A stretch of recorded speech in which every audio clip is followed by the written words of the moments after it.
ನಮ್ದು return flight ಒಂದ್ ಸ್ವಲ್ಪ ಬೀಚ್ ತರ, ಅಲ್ಲಿಂದ ಸ್ವಲ್ಪ ಮುಂದೆ ಬಂದು ಫುಲ್ ಟ್ಯಾನ್ ಆಗಿ ಹೋಗ್ಬಿಟ್ಟಿರ್ತೀವಿ ನಾವಂತೂ. ಎಲ್ರು ಟೇಬಲ್ ಅಲ್ಲೂ ಇದೆ, ಆಮೇಲೆ ಮಿಸ್ಅಂಡರ್ಸ್ಟ್ಯಾಂಡಿಂಗ್ ಮಾಡ್ಕೋಬೇಡಿ.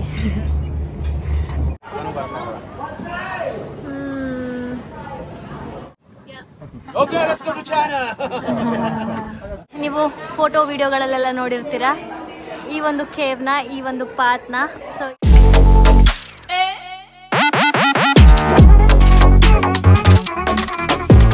Welcome back to my YouTube channel, Madhugowda YouTube channel. So ನಾವಿವಾಗ ಹನೋಯಿಂದ ಒಂದು ಪ್ಲೇಸ್ಗೆ ಹೋಗ್ತಾ ಇದೀವಿ. ಅದರ ಜಾಗದ ಹೆಸರು ನನಗೆ ಮರ್ತೋಯ್ತು, ಆಮೇಲೆ ಹೇಳ್ತೀನಿ. ಕ್ರೂಸಲ್ಲಿ ಇರೋದು ಅದೇ ಸ್ಪಾಟೇ. ಹನೋಯಿಂದ ಒಂದು ಎಷ್ಟು ಕಿಲೋಮೀಟರ್ ಇರ್ಬೋದು? 100 ಕಿಲೋಮೀಟರ್ಸು. ನಿಜವಾಗ್ಲೂ ಚೆನ್ನಾಗಿದೆ, ತುಂಬ ಚೆನ್ನಾಗಿದೆ ಅದು ಜಾಗ. ಹೋದ್ಮೇಲೆ ನಾನು ನಿಮಗೆ ತೋರಿಸ್ತೀನಿ ಹೆಂಗೆ ಏನು ಅಂತ. Welcome back to my YouTube channel guys.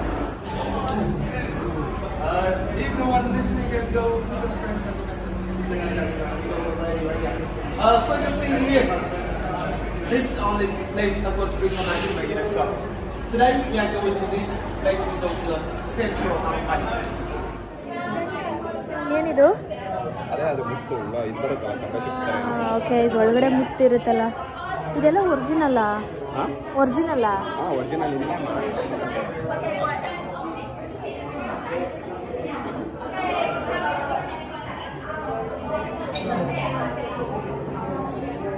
ಒಳಗಡೆ ಇನ್ನೂ ತುಂಬ ಇದೆ. ಇವಾಗ ಇಲ್ಲಿ ಮಾಡ್ತಾರೆ, ಬನ್ನಿ ಇಲ್ಲೇ.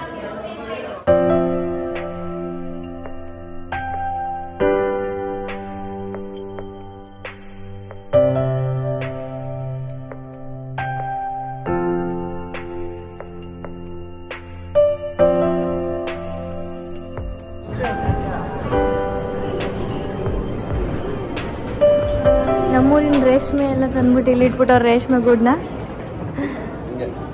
ಬ್ಯಾಗ್ಸು ಎಷ್ಟು ಚೆನ್ನಾಗಿದೆ, ಸ್ಲಿಪ್ಪರ್ಸು, ಬ್ಯಾಗ್ಸು, ಶಾಲ್ಸು ಚೆನ್ನಾಗಿದೆ. ಎಲ್ಲ ಡಾಲರ್ಸ್ ಹಾಕ್ಬಿಟ್ಟಿದ್ದಾರೆ, ಫಾರಿನರ್ಸ್ ಜಾಸ್ತಿ ಬರ್ತಾರೆ, ಬೇಗ ಗೊತ್ತಾಗ್ಬಿಡ್ಲಿ ಅವ್ರಿಗೆ ಅಂತ.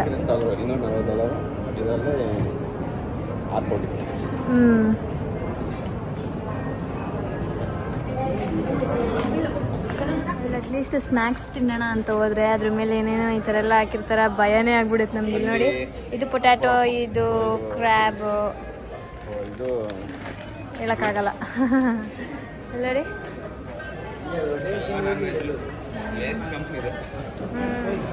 ಪ್ರಿಂಗಲ್ಸ್ ತಿಂತೀವಿ ನಾವು ಇಂಡಿಯಾದಲ್ಲಿ, ಇಲ್ಲೆಲ್ಲ ಲೇಸ್ ಹಾಕ್ಬಿಟ್ಟಿದ್ದಾರೆ ಬಾಕ್ಸಿಂಗು.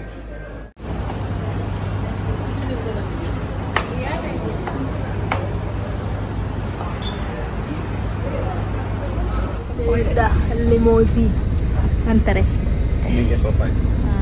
ಇದು ಈ ಥರ ಸ್ವೀಟ್ ಇರುತ್ತೆ, ಇದಿನ್ನೂ ಹಿಂದೆ ಹೋಗುತ್ತೆ. ಇನ್ನೊಂದು ಇದೆಲ್ಲ ರೈಸ್ ಆಗುತ್ತೆ, ಆರಾಮಾಗಿ ಕುತ್ಕೊಂಡು ಅಲ್ಲಿ ಕಾಲು ಇಟ್ಕೊಂಡು ಬರ್ಬೋದು. ಆ್ಯಂಡ್ ಇಲ್ಲಿ ನೋಡಿ ಇದೆಲ್ಲ ಕೊಟ್ಟಿದ್ದಾರೆ.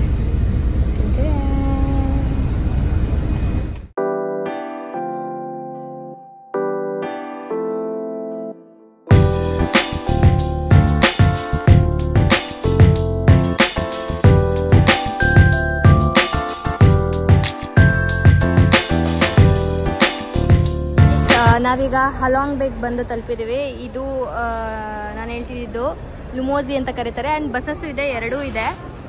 ಸೊ ಹೋಗ್ಬೇಕೀಗ ಒಳಗೆ.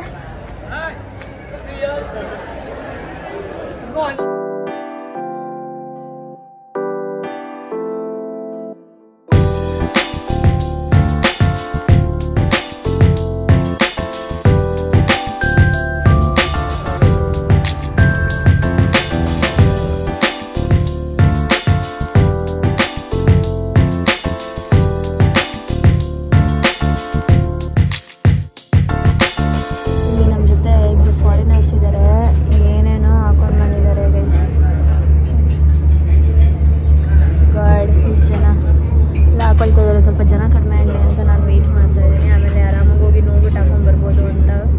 ನಾನಂತೂ ಏನು ನಾನ್ ವೆಜ್ ತಿಂತಾಯಿಲ್ಲ, ವೆಜ್ ಏನಾದರೂ ಫ್ರೂಟ್ಸ್, ನೂಡಲ್ಸ್ ಆ ಥರ ಏನಾದರೂ ಹಾಕೊಂಡ್ಬರೋಣ ಅಂತ. ಸೊ ಇವಾಗ ಸ್ವಲ್ಪ ರಶ್ ಇದ್ದಾರೆ ಗೈಸ್. ನಾನು ಹಾಕೊಂಬಂದಿರೋದು ಇಷ್ಟೇ. ಶೂಶಿ ಟ್ರೈ ಮಾಡ್ತಿದ್ದೀನಿ ಫಾರ್ ದ ಫಸ್ಟ್ ಟೈಮ್. ಇದೊಂದು ಬ್ರೆಡ್ ಫ್ರೈಸು, ಮತ್ತು ಇದು ಚೀಸ್ ಬಾಲ್, ಮತ್ತು ಇದು ವೆಜ್ ರೋಲು ಇದು, ಆ್ಯಂಡ್ ಇದು ವಾಟರ್ ಗೈಸ್. ಎಲ್ಲರೂ ಟೇಬಲಲ್ಲೂ ಇದೆ. ಆಮೇಲೆ ಮಿಸ್ಅಂಡರ್ಸ್ಟ್ಯಾಂಡಿಂಗ್ ಮಾಡ್ಕೊಬೇಡಿ. ಜ್ಯೂಸು ತೊಗೋಬೋದು. ಅಪ್ಪ ನೀವೇನೇನೋ ತಿಂತಾಯಿದ್ದೀರಾ? ಏನಿದು ಚಿಲ್ಲಿ ಪ್ರಾನ್ಸ್ ತಿಂತಿರ್ಲಿಲ್ಲ, ಅದೇ ಥರ ಇದು ಪ್ಲೈನ್ ತಿನ್ನಪ್ಪ, ನಂಗಂತೂ ಬೇಡ. ಕೆಳಗಡೆ 2 ಫ್ಲೋರು ಡೈನಿಂಗ್ ಇರುತ್ತೆ. ಇಲ್ಲಿ ಮೇಲ್ಗಡೆ ಇದು ಏನಂತಾರೆ ಸನ್ಸೆಟ್ ಪಾರ್ಟಿ, ಇಲ್ಲ ಅಂತಂದರೆ ಈ ಥರ ಕುತ್ಕೊಂಡು ಸೈಟ್ ವ್ಯೂವಿಂಗ್ ಥರ ಇದೊಂದು 2nd ಫ್ಲೋರ್ ಇದು. ಸೊ ಇಲ್ಲಿ ಜಕ್ಕೂಸಿನೂ ಇದೆ, ನೀವು ಇಲ್ಲಿ ನೋಡ್ಬೋದು. ಆ್ಯಂಡ್ ವ್ಯೂ ಸಿಗುತ್ತೆ, ವೆರಿ ನೈಸ್ ವ್ಯೂ, ಸಕ್ಕತ್ತಾಗಿ ಕಾಣಿಸ್ತಾ ಇದೆ. ನಾನು ಇಲ್ಲಿ ಕುತ್ಕೋಬೋದು. ಆ್ಯಂಡ್ ಈವ್ನಿಂಗು ಸನ್ಸೆಟ್ ಪಾರ್ಟಿ ಇರುತ್ತೆ ಅಂತ ಹೇಳಿದ್ದಾರೆ. ಲೆಟ್ಸ್ ಸಿ ಹೇಗಿರುತ್ತೆ ಏನು ಅಂತ. ಗೈಸ್ ಇದೆ ಸರ್ಪ್ರೈಸಿಂಗ್ ಕೇವ್ ಅಂದರೆ ಇದೆ ಗೈಸ್. ನೋಡಿ ನೋಡಿ ನೋಡಿ ನೋಡಿ ನೋಡಿ ಎಷ್ಟು ಜನ, ಬರೀ ಫಾರಿನರ್ಸ್ ತುಂಬ ಜನ ಇದ್ದಾರೆ. ಸೊ ಲೆಟ್ಸ್ ಸಿ ಹೇಗಿರುತ್ತೆ ಅಂತ ಅಂದ್ಬಿಟ್ಟು ಒಳಗಡೆ ಹೋಗೋಣ. ಎಲ್ಲ ಹೋಗ್ತಾ ಇದೀವಿ ಇವಾಗ. ಭಾರತ್ ಮಾತಾ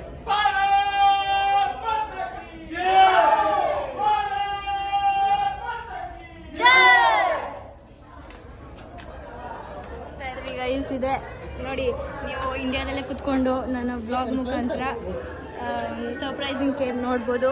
ಹೀಗಿದೆ.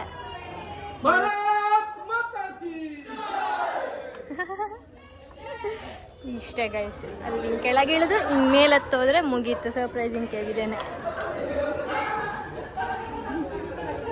ಓಕೆ ಗೈಸ್, ಇಲ್ಲಿ ಟೋಟಲಿ 3 ಕೇವ್ಸ್ ಇದೆ. ನಾವು ಹೋಗಿದ್ದೀವಿ ಇವಾಗ ಫಸ್ಟು, ಇದು 2nd ಆ್ಯಂಡ್ ಇದು 3rd ಒನ್ನು. ನಾನು 2nd ವಿಡಿಯೋ ಮಾಡೋಕ್ಕಾಗಿಲ್ಲ, ಅಂದರೆ ಅಷ್ಟೇನಿರಲಿಲ್ಲ, ಒಂಥರ ಗುಹೆ ಥರ ಇತ್ತು. ಆ್ಯಂಡ್ ಇದು 3rd ಒನ್, ತುಂಬ ಚೆನ್ನಾಗಿದೆ ಆ್ಯಕ್ಚುಲಿ. ಆ್ಯಂಡ್ ಒಳಗಡೆ ಫುಲ್ಲು ತಂಪಾಗಿದೆ. ಆಚೆ ಆದರೆ ಬಿಸಿಲು ನೋಡಿ ಎಷ್ಟು ಶೆಕೆ.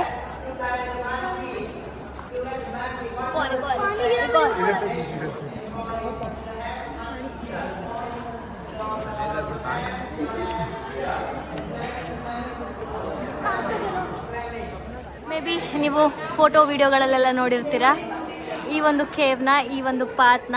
ಸೊ ಇದೇನೇನೆ ಆ್ಯಕ್ಚುಲಿ ಇದಕ್ಕೂ ಮುಂಚೆ ಹೋಗಿದ್ದು 2nd ಒನ್ನು, ಇದು 3rd ಒನ್ನು. ನನಗೆ ಕನ್ಫ್ಯೂಷನ್ ಆಯಿತು. ಸೊ ಸಿ ನೋಡಿ ಎಷ್ಟು ಚೆನ್ನಾಗಿದೆ.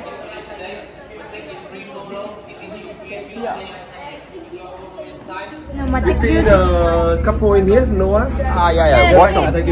ವಾಶ್ರೂಮ್. ಸೊ ಇವಾಗ ನಾವು ಕ್ರೂಸಿಗೆ ಬಂದಿದ್ದೀವಿ. ಮತ್ತೆ ಇವಾಗ ಇಲ್ಲಿಂದ ಕಯಾಕಿಂಗ್ ಮತ್ತು ಆ್ಯಕ್ಟಿವಿಟೀಸ್ ಏನಿರುತ್ತೆ ಅಲ್ಲಿ ಕರ್ಕೊಂಡು ಹೋಗ್ತಾ ಇದ್ದಾರೆ. ಸರ್ಪ್ರೈಸಿಂಗ್ ಕೇವ್ ಅಂತೂ ಹತ್ತು ಇಳಿಯೋಷ್ಟು ಸಾಕಾಯಿತು ನಮಗೇನೆ. ಇನ್ನು ವಯಸ್ಸಾದವರೆಲ್ಲ ಅದು ಹೆಂಗೆ ಹತ್ತಿ ಇಳಿದ್ರು ನನಗಂತೂ ಗೊತ್ತಿಲ್ಲ. ಇನ್ನೇನು ಇಲ್ಲಿ ಇನ್ನೊಂದು ಸ್ವಲ್ಪ ದೂರ ಹೋದ್ರೆ ಚೀನಾ ಬಾರ್ಡರ್ ಅಲ್ವಾ, ಚೀನಾ ಬಾರ್ಡರ್ ಇನ್ನೊಂದು ಸ್ವಲ್ಪ ದೂರ, ಅಂದರೆ ನಾವು ಹೋಗಲ್ಲ ಅಲ್ಲಿ ಹಂಗಂತ ಹೇಳಿದ್ರು ಅವರು. ಸ್ವಲ್ಪ ಹತ್ರದಲ್ಲೇ ಇರೋದು ಚೀನಾ ಬಾರ್ಡರ್ ಅಂತ. ಸೊ ಇವಾಗ ನಾವು ನ್ಯೂಸಲ್ಲಿದ್ದೀವಿ, ನೋಡುವ ನೆಕ್ಸ್ಟ್ ಏನೇನು ಅಂತ. ಇವರಿಬ್ರು ಜರ್ನಲಿಸ್ಟ್ ಅಂತೆ, ಇಂಡಿಯಾದಿಂದ ಬಂದಿರೋರು. ಇವಾಗ ಏನು ಮಾಡೋದು, ನ್ಯೂಸ್ ರಿಪೋರ್ಟರ್ ಥರ ಹೇಳ್ತಾರೆ. जी नमस्ते मैम, फिलहाल मौजूद हैं हलोंग बे पर और मेरे साथ है जितेश भी राजस्थान के पत्रकार। और मैं फिलहाल लेकिन हम वियतनाम में आए और आप देख सकते हैं कितना खूबसूरत नजारा है यहाँ पे। जितेश जी बताइए, आप पहली बार वियतनाम आए हैं, आप गए हैं, एक बार मेरी बात सुनिए, उसके बाद आप जवाब दीजिए, क्योंकि आप पत्रकार हैं तो जल्दी से बोलना काम मूर्खों का होता है। तो मैं जब सवाल खत्म करूँ उसके बाद बोलिए। इतना बड़ा सवाल आपको कैसा लगा हलोंग में? चलो, देखिए नज़ारा बड़ा दिलचस्प है और सुंदर है और मनमोहक तस्वीरें हैं, तस्वीरें देखने लायक है। हर कोई इस तस्वीरों को समझ आएगा। अभी न्यूज़ रिपोर्टर कैद कर रहे हैं अपने कैमरों में। मैं देख रहा हूँ, आप सीन सेवरल पीपल के अपने अपने मोबाइल्स में तस्वीरें, तो ये नज़ारे हैं और ये प्रकृति की गोद में ऐसा लग रहा है कि हम खेल रहे हैं और प्रकृति अपने आप में। देखिए मैं आपको 2-3 चीज़ें बताना चाहता हूँ। अगर आप वियतनाम आ रहे हैं तो आपको, अगर आप आते हैं, सबसे पहले जिस शहर का नाम है, इसका नाम ये है हनोई और ये है वियतनाम की राजधानी। इसके पास पड़ता लगभग 7 से 7 किलोमीटर दूर हलोंग पे। यहाँ पर आपको जरूर आना चाहिए। यहाँ पर काफी मनोहर नजारा है, आप देख सकते हैं कि ये वह जैसे हमारे पास बंगाल की खाड़ी है, वैसे के पास हलोंग है। भारत का विकल्प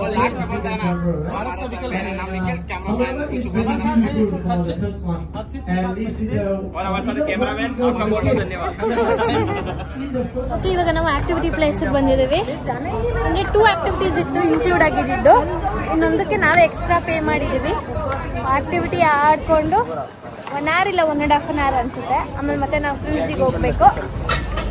ಸೊ ಇವಾಗ ನಾವು ಬ್ಯಾಂಬೂ ಬೋಟ್, ಆಮೇಲೆ ಸ್ಪೀಡ್ ಬೋಟ್, ಫ್ಯಾಮಿಲಿನೂ ಏನೇನೋ ತಗೊಂಡಿದ್ದೀವಿ. ಸ್ಪೀಡ್ ಬೋಟಿಗೆ ಮಾತ್ರ ನಾವು ಪೇ ಮಾಡಿದ್ವಿ. ಎಷ್ಟು ಪೇ ಮಾಡಿದ್ದು? $12 ಪೇ ಮಾಡಿದ್ವಿ ಪರ್ ಪರ್ಸನ್.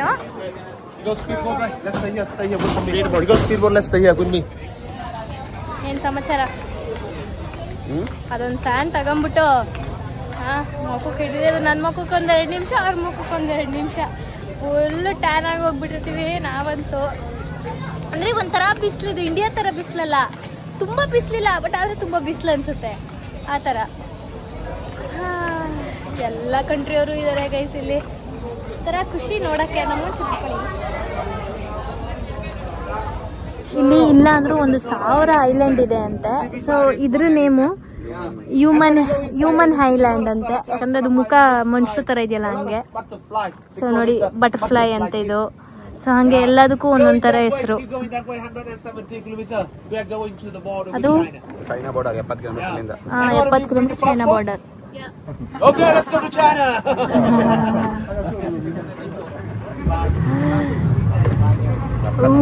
ಎಷ್ಟು ಸ್ಪೀಡಾಗಿ ಹೋಗ್ತಾ ಇದೆ ಅಂದ್ರೆ ಸುತ್ತ ಐಲ್ಯಾಂಡ್ಗಳೇ. ಇಲ್ಲ ಅಂದ್ರೆ 1000 ಐಲ್ಯಾಂಡ್ ಇದೆ ಅಲ್ಲ. ಅಂದ್ರೆ ನೇಮ್ ಇರೋದು 1000 ಐಲ್ಯಾಂಡ್ಗೆ ನೇಮ್ ಇದೆ. ಅದ್ ಬಿಟ್ಟು ಬೇರೆ ಎಷ್ಟೊಂದು ಐಲ್ಯಾಂಡ್ಸ್ಗಳಿದೆ. ವಾವ್.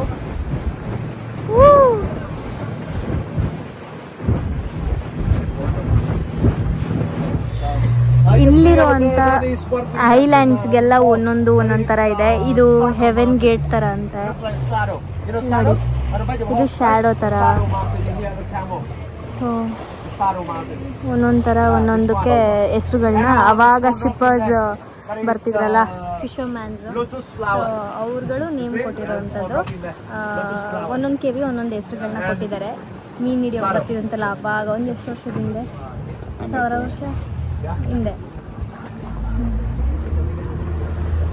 ಇದು ನಮಗೆ ಪ್ಯಾಕೇಜಲ್ಲಿ ಇನ್ಕ್ಲೂಡ್ ಆಗಿತ್ತು. ಇದು ದಿಸ್ ಇಸ್ ಬೋಟ್ ಹೌಸ್ ಥರ.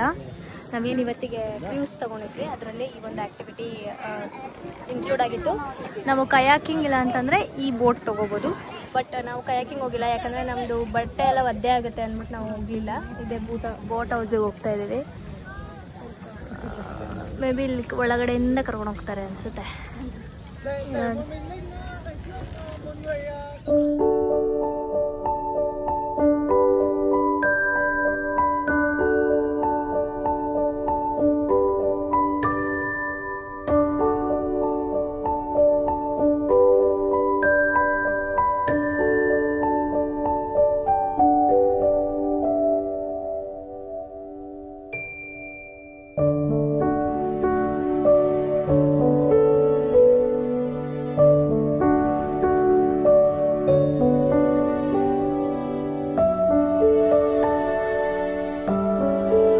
ಬೀಚ್ ತರ. ಅಲ್ಲಿಂದ ಸ್ವಲ್ಪ ಮುಂದೆ ಬಂದು ಒಂದು ಎಷ್ಟೊತ್ತು ಬಂದು ಒಂದು 10-15 ಮಿನಿಟ್ಸ್ ಅಲ್ಲಿಂದ ಇಲ್ಲಿಗೆ ಬರೋದಕ್ಕೆ. ಇಲ್ಲಿ ಈ ತರ ಬಿದ್ದು ಆಟ ಆಡ್ಬೋದು, ಬೀಚ್ ತರ. ಇವತ್ತು ವೆಡ್ನೆಸ್ಡೇ ಆದರೂ ಇಷ್ಟು ಜನ. ಇನ್ನು ವೀಕೆಂಡ್ ಬಂದಿದ್ರೆ ಅಷ್ಟೇ ಕತೆ ಮುಗ್ದಿರೋದು. ಸೊ ಎಲ್ಲ ಬೀಳ್ತಾ ಇದ್ದಾರೆ. ನಾವೇನು ಬೀಳೋದು ಬೇಡ ಅಂದ್ಕೊಂಡ್ವಿ, ಸುಮ್ಮನೆ ನೋಡಿಕೊಂಡು ನಾವು ಹೊರಡ್ತೀವಿ. ಬಂದಾಗಿಂದ ರೈಸ್ ಅಂತ ಇವಾಗಲೇ ತಿಂತಾ ಇರೋದು. ಓಕೆ, ಹೋಲಿಸ್ಕೊಂಡ್ರೆ ಅಟ್ಲೀಸ್ಟು. ಇಲ್ಲಿಂದ ಇನ್ನೂ 1 ಅವರ್ ಜರ್ನಿ ಇದೆ ಅಂತ ಮಧ್ಯದಲ್ಲಿ ನಿಲ್ಲಿಸಿದ್ದಾರೆ. ಸೊ ನಾವೀಗ ವೆಜ್ ಫ್ರೈಡ್ ರೈಸ್ ತೊಗೊಂಡಿದ್ವಿ. ಮಲಗಿಬಿಟ್ಟಿದ್ವಿ ಎಲ್ಲರೂ ಇದರಲ್ಲಿ, ಲುಮೋಸಿನ್ ಅಲ್ಲಿ. ಸೊ ಇವಾಗ ಆಯಿತು, ಬಸ್ಸಲ್ಲಿ ತಿನ್ಕೊಂಡು ಇವಾಗ ಹೊರಡಬೇಕು. ನಾವು ಆಚೆ ಹೋಗಿ ಸ್ವಲ್ಪ ಸುತ್ತಾಡ್ಕೊಂಡು ತಿನ್ಕೊಂಡು ಬಂದ್ವಿ. ಇವಾಗ ಟೈಮು 11:30-12 ಗಂಟೆ ಆಗಿದೆ. ಮಲಗಬೇಕು. ಸೊ ಇವತ್ತಿನ ಕ್ರೂಸ್ ಬಗ್ಗೆ ಆಗಲಿ, ಇಲ್ಲ ನಾವು ಹೆಂಗೆ ಹೋದ್ವಿ ಏನೋ ಅದ್ರ ಬಗ್ಗೆ ಇನ್ಫಾರ್ಮೇಷನ್ ಕೊಟ್ಟರೆ ನಿಮಗೂ ಯೂಸ್ ಆಗುತ್ತೆ ಅಂದ್ಬಿಟ್ಟು ಹೇಳ್ತೀನಿ. ಸೊ ಆ್ಯಂಡ್ ಆಲ್ಸೋ ಇವತ್ತು ಇಬ್ರು ಕನ್ನಡದವರು ಕನ್ನಡ ಮಾತಾಡ್ತಾ ಇದ್ದಿದ್ದನ್ನ ಕೇಳಿಸ್ಕೊಂಡ್ವಿ. ಒಂಥರ ಕೇಳಿದ ತಕ್ಷಣ ಹಿಂಗೆ ನಾವು ಮುಖ ನೋಡ್ಕೊಂಡ್ವಿ. ಇಷ್ಟು ದಿನ ಕನ್ನಡನೇ ಕೇಳಿದೆ, ಯಾರ್ದೋ ಒಬ್ರು ಬಯಲ್ ಕನ್ನಡ ಕಲಿದಾಗ ಒಂಥರ ಖುಷಿ ಆಯಿತು. ಸೊ ಅದಾದಮೇಲೆ ನಾವೇನು ಪ್ಯಾಕೇಜ್ ಮಾಡ್ಕೊಂಡೇನು ಬಂದಿಲ್ಲ. ಮೈಸೂರಿಂದ ಇಲ್ಲಿಗೆ ನಾವೇ ಓನಾಗಿ ಟಿಕೆಟ್ಸ್ ಬುಕ್ ಮಾಡಿಕೊಂಡು ಆ್ಯಂಡ್ ಆಲ್ಸೋ ಹೋಟೆಲ್ಸ್ ಎಲ್ಲ ನಾವೇ ಇಲ್ಲಿ ಬಂದಾಗ ಮಾಡ್ಕೊಳ್ತಾ ಇದ್ದೀವಿ. ಅದು ಪ್ರೀ ಬುಕ್ ಆಗಲಿಲ್ಲ, ಪ್ಯಾಕೇಜ್ ಥ್ರೂ ಬಂದಿಲ್ಲ ನಾವು. ಬಟ್ ಇಲ್ಲಿಗೆ ಬಂದಮೇಲೆ ಕ್ರೂಸ್ಗೆ ಹೋಗಬೇಕು ಅಂದರೆ ನೀವು you have to go to travel agents and contact ಮಾಡಿನೇ ಹೋಗಬೇಕು. ಸೊ ಇಲ್ಲಿ ಸಿಗ್ತಾರೆ, ಎಲ್ಲ ಕಡೆನೂ ಇರ್ತಾರೆ ಟ್ರಾವೆಲ್ ಏಜೆಂಟ್ಸ್. ಅಲ್ಲಿ ಹೋಗಿ ನೀವು ವಿಚಾರಿಸ್ಕೊಂಡು ಅವ್ರ ಹತ್ರ ಮಾತಾಡಿಕೊಂಡು ಕ್ರೂಸು ಸ್ಟೇಯಿಂಗ್ದು ಇದೆ, ಆದರೆ 1 ನೈಟ್ ಸ್ಟೇ ಮಾಡ್ತೀರಾ ಅಲ್ಲೇ ಕ್ರೂಸಲ್ಲಿ ಅನ್ನೋದೂ ಇದೆ. ಇಲ್ಲಾಂತಂದ್ರೆ ನೀವು ಬೆಳಗ್ಗೆ ಹೋಗಿ ಸಂಜೆ ಬಂದ್ಬಿಡ್ತೀರ ಅನ್ನೋದೂ ಇದೆ. ನಾವು ಫಸ್ಟ್ ಸ್ಟೇ ಆಗೋಣ ಅಂತ ಅನ್ಕೊಂಡ್ವಿ, ಬಟ್ ನಮಗೆ ಇಲ್ಲಿ ಡೇಟ್ ಸ್ವಲ್ಪ ಕ್ಲಾಶಸ್ ಆಗ್ತದೆ. ಯಾಕಂದ್ರೆ ನಾವು ಫುಲ್ಲು ವಿಯೆಟ್ನಾಂನ ಕವರ್ ಮಾಡಬೇಕು. ಹಾಗಾಗಿ ನಮ್ಮದು ರಿಟರ್ನ್ ಫ್ಲೈಟ್ 25th ಇದೆ. ಸೊ ಹಾಗಾಗಿ ನಾವು ಅಷ್ಟರಲ್ಲಿ ಇನ್ನೂ ನಾವು 2 ಭಾಗ ನೋಡಬೇಕು, ಮಧ್ಯದ ಭಾಗವನ್ನು ನೋಡಬೇಕು, ಕೊನೆ ಭಾಗ ನೋಡಬೇಕು. ಮೇಲಿನ ಭಾಗ ಮುಗಿತಾ ಇದೆ ಇವತ್ತಿನಿಗೆ. ಸೊ ಹಾಗಾಗಿ ನಾವು ಸ್ವಲ್ಪ ಕ್ವಿಕ್ಕಾಗಿ ಹೋಗಿ ಬಂದ್ಬಿಡೋಣ ಅಂದ್ಬಿಟ್ಟು ಬೆಳಗ್ಗೆಯಿಂದ ಸಂಜೆವರೆಗೂ ತೊಗೊಂಡಿದ್ವಿ. ಅದರಲ್ಲೂ 3 ಸ್ಟಾರ್ 4 ಸ್ಟಾರ್ 5 ಸ್ಟಾರ್ ಅಂತ ಸಿಗುತ್ತೆ. ನಿಮಗೆ ಯಾವ ಥರ ಬೇಕು, ಲಕ್ಸುರಿ ಆಗಬೇಕು, ಪ್ರೀಮಿಯಮ್ ಆಗಬೇಕು ಅಂತಂದರೆ ನೀವು ಅದು ತೊಗೊಬೋದು. ನಾವು ಪ್ರೀಮಿಯಮ್ ತೊಗೊಂಡಿದ್ವಿ, ಲಕ್ಸುರಿ ಕ್ರೂಸ್ ತೊಗೊಂಡಿದ್ವಿ. $250 ಆಯ್ತಾ ಒಬ್ಬರಿಂದನಾ? ಇಬ್ಬರಿಂದ $250 ಆಯಿತು. ಸೊ ಅದರಲ್ಲಿ ಏನಂತಂದರೆ ಬೆಳಗ್ಗೆ ಅವರೇ ಪಿಕಪ್ ಮಾಡ್ತಾರೆ. ಪಿಕಪ್ ಮಾಡಿ ಅಲ್ಲಿ ಕರ್ಕೊಂಡೋಗಿ ಕ್ರೂಸಲ್ಲೇ ಹೋಗಬೇಕು. ನೀವು ಸರ್ಪ್ರೈಸಿಂಗ್ ಕೇವ್ ನೋಡಬೇಕು ಅಂದರೆ ಅಲ್ಲಿ ಹೋಗಿ ಸರ್ಪ್ರೈಸಿಂಗ್ ಕೇವ್ ನೋಡಿ ಅಲ್ಲಿಂದ ಇನ್ನೊಂದು ಜಾಗಕ್ಕೆ ಕರ್ಕೊಂಡು ಹೋಗ್ತಾರೆ. ಅಲ್ಲಿ ಆಕ್ಟಿವಿಟಿ ಇರುತ್ತೆ, ಕಯಾಕಿಂಗ್ ಆಗಿರ್ಬೋದು, ಇಲ್ಲಾಂತಂದರೆ ಬೋಟ್ಸು, ಸ್ಪೀಡ್ ಬೋಟು ಅದೆಲ್ಲ, ಮತ್ತು ಇದು ಐಲ್ಯಾಂಡ್ಸ್ ಎಲ್ಲ ನೋಡೋದು ಅದೆಲ್ಲ ಅಲ್ಲೇ ಇರುತ್ತೆ. ಅದಕ್ಕೂ ಅವರೇ ಈ ಪ್ಯಾಕೇಜಲ್ಲೇ ಇನ್ಕ್ಲೂಡ್ ಮಾಡ್ಕೊಂಡಿರ್ತಾರೆ. ಒಂದಿನಕ್ಕೆ ಇಷ್ಟು ಕ್ರೂಸಿಗೆ ಅಂತ ನಾವು ಪೇ ಮಾಡಿಬಿಟ್ಟಿದ್ವಿ $250. ಸೊ ಬಸ್ಸಲ್ಲಿ ಹೋಗ್ತೀವಿ ಅಂದರೆ 200 ಆಗುತ್ತೆ. ಬಸ್ಸಲ್ಲಿ ಹೋಗ್ತೀವಿ ಸ್ವಲ್ಪ ಕಡಿಮೆ ಆಗುತ್ತೆ. ನಿಮ್ಗೆ ಕಂಫರ್ಟಬಲ್ ಆಗಿ ಜರ್ನಿ ಮಾಡೋಕ್ಕೆ 1 hour 2 hours ಕುತ್ಕೋಬೇಕು ಅಂತಂದರೆ ಲುಮೂಸಿ ಅಂತೇನೋ ಅಂತಾರೆ, ಅದನ್ನು ತೊಗೊಂಡ್ರೆ ಸ್ವಲ್ಪ ನಿಮ್ಗೆ ಕಂಫರ್ಟಬಲ್ ಆಗಿ ನೀವು ಕುತ್ಕೊಂಡು ಹೋಗ್ಬೋದು. ನಾವು ಅದನ್ನೇ ತೊಗೊಂಡಿದ್ವಿ. ಚೆನ್ನಾಗಿತ್ತು ಇವತ್ತು. ಆ್ಯಂಡ್ ಹಾಗೆಯೇ ನೀವು ಬಂದು ಇಲ್ಲಿ ಟ್ರಾವೆಲ್ಸ್ ಅವ್ರನ್ನ ಕಾಂಟ್ಯಾಕ್ಟ್ ಮಾಡಿದ್ರೆ ಸ್ವಲ್ಪ ಜಾಸ್ತಿನೇ ಹೇಳ್ತಾರೆ. ನೀವು ಸ್ವಲ್ಪ ಮಾತಾಡ್ಕೊಂಡು ಕಡಿಮೆ ಮಾಡಿಸ್ಕೊಳ್ಳಿ. ಆ್ಯಂಡ್ ನಾಳೆ ಬೆಳಗ್ಗೆ ನಾವು ಇನ್ನೊಂದು ಜಾಗಕ್ಕೆ ಹೋಗ್ತಾ ಇದ್ದೀವಿ. ನಾವಿವತ್ತು ಹೋಗಿದ್ದು ಹ್ಯಾಲ್ ಲಾಂಗ್ ಬೇ ಅಂತ ಅಂದ್ಬಿಟ್ಟು ಅಲ್ಲಿಂದ ಮತ್ತೆ ವಾಪಸ್ ಬಂದು ಇನ್ನೊಂದು ಜಾಗಕ್ಕೆ ಹೋಗ್ತಾ ಇದ್ದೀವಿ. ಅಲ್ಲಿ ಹೋಗಿ ಅಲ್ಲಿಂದ ನಾವು ಮಧ್ಯದ ಭಾಗಕ್ಕೆ ಹೋಗ್ತೀವಿ, ವಿಯೆಟ್ನಾಂ ಮಧ್ಯದ ಭಾಗಕ್ಕೆ ಹೋಗ್ತೀವಿ. ಅಲ್ಲಿಂದ ಹಂಗೆ ಟ್ರಾವೆಲ್ ಮಾಡ್ತಾ ಇದ್ದೀವಿ. ಮತ್ತು ನಾವು ಹನೋಯ್ಗೆ ಬರಲ್ಲ. 2 ಡೇಸಲ್ಲಿ ಹನೋಯ್ ತುಂಬ ಚೆನ್ನಾಗಿತ್ತು. ಆಲ್ಮೋಸ್ಟ್ ಎಲ್ಲ ನೋಡಿದ್ದೀವಿ ಹನೋಯಲ್ಲಿ. ಅಷ್ಟೇ ಗೈಸ್, ಇಷ್ಟು ಇನ್ಫಾರ್ಮೇಷನ್ ನಿಮಗೆ ಯೂಸ್ ಆಗುತ್ತೆ ಅಂತ ಅಂದ್ಕೊಳ್ತೀನಿ. ಆ್ಯಂಡ್ ಚೆನ್ನಾಗಿತ್ತು ಇವತ್ತಿನ ದಿನ. ಸ್ವಲ್ಪ ಟಯರ್ಡ್ ಆಗಿರುತ್ತೆ. ಆ್ಯಂಡ್ ಅಷ್ಟೇ, ಹತ್ತಬೇಕು, ಇಳಿಬೇಕು, ಆ ಸರ್ಪ್ರೈಸಿಂಗ್ ಕೇವ್ಸ್ ಎಲ್ಲ, ಮತ್ತು ನಡೆಯೋದಿರುತ್ತೆ. ನನಗೇನೆ ವಯಸ್ಸಾದವ್ರನ್ನ ನೋಡ್ತಾ ಇದ್ರೆ, ಅಂದರೆ ಈ ಥೈಲ್ಯಾಂಡ್ ಅವರು, ಚೀನಾದವರೆಲ್ಲ ವಯಸ್ಸಾದವರೇ ಜಾಸ್ತಿ ಜನ ಇದ್ರು ಇವತ್ತು. ನಮ್ಮ ಕೈಲೇ ನಡೆಯೋಕ್ಕಾಗ್ತಾ ಇರಲಿಲ್ಲ. ಅವ್ರು ಎಷ್ಟು ಕಷ್ಟಪಟ್ಕೊಂಡು ನಡೀತಾ ಇದ್ರು, ಆದ್ರೂ ಎಷ್ಟು ವಯಸ್ಸಾಗಿತ್ತು. ಸೊ ಹಾಗೆ ಫ್ರೆಂಡ್ಸ್ ಜೊತೆ, ಫ್ಯಾಮಿಲಿ ಜೊತೆ, ಕಪಲ್ಸ್ ಎಲ್ಲ ಬಂದರೂ ಎಂಜಾಯ್ ಮಾಡ್ಬೋದು. ಬನ್ನಿ. ಆ್ಯಂಡ್ ಈ ವ್ಲಾಗ್ನ ನಾನು ಇಲ್ಲಿಗೆ ಎಂಡ್ ಮಾಡ್ತೀನಿ. ಲೈಕ್ ಮಾಡಿ, ಶೇರ್ ಮಾಡಿ, ಕಮೆಂಟ್ ಮಾಡಿ, subscribe to Madan Madhugowda YouTube channel ಹಾಗೂ ನಿಖಿಲ್ ನಿಶಾ ವ್ಲಾಗ್ಸ್. ನೆಕ್ಸ್ಟ್ ವಿಡಿಯೋದಲ್ಲಿ ಸಿಗ್ತೀನಿ ವಿಯೆಟ್ನಾಮಲ್ಲೇ. ಬಾಯ್.